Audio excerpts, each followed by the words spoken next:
Magluluto ng parata si Inday. Ayan. Binili ko to na frozen dun sa shop.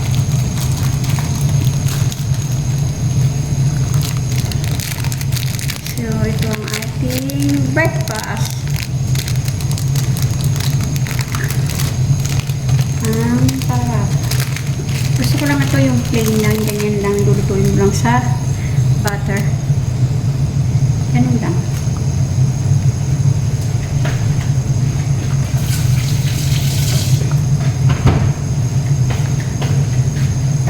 Lulutuin mo lang siya sa butter.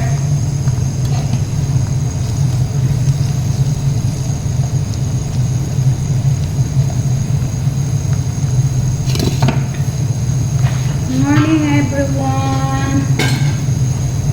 Mag-aalmusal si Inday. Gusto ko lang siya yung plain lang siya. Yung sa butter mo lang siya lulutuin. Then, kape!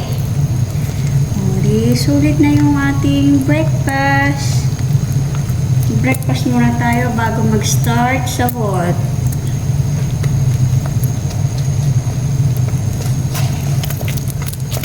Tagal-tagal ako hindi nakakain ng parata. Malimit namin bilhin is yung chicken parata. Good morning everyone. Thank you for watching guys. Yung ating parata ay nasusunog na. Yung ating parata.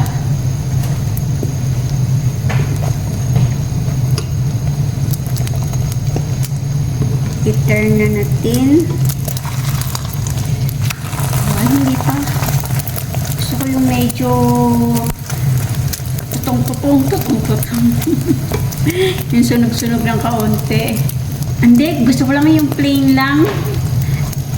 Plain lang ang inaano ko sa kanya. Yan lang. Ibibilot mo lang siya. Tapos kape. Yeah. Ganun lang.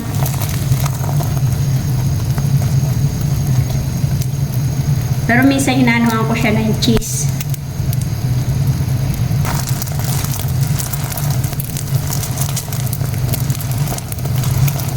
Gusto ko yung medyo malutong ba? Malutong.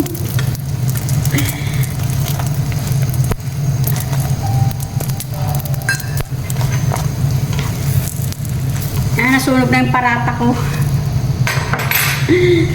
Then, one more. Dalawang parata for this morning. 2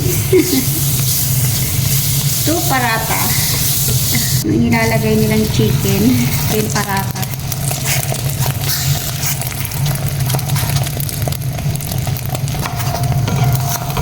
Tapos, mag-aalmusal ako.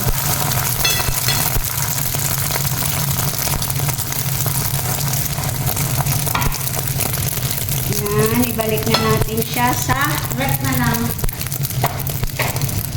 Hindi na sa freezer. Kasi baka bukas kainin ko pa rin naman magluto ko. So, wag na. Nasaan yung cream cheese ko?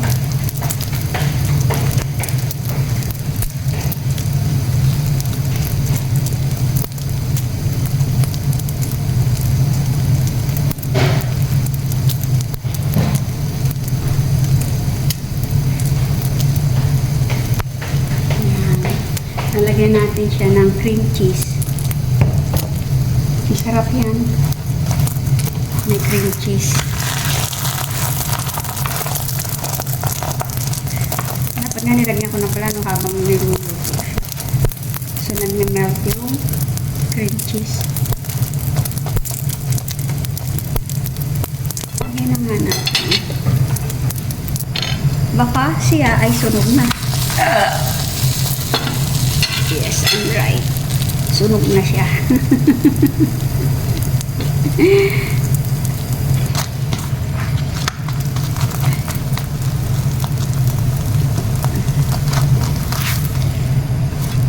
Balik natin siya.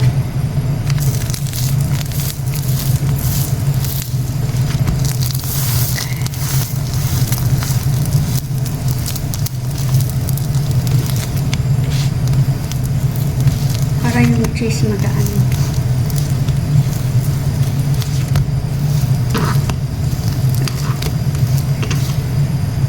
O yan. Nag-aalmusal na tayo.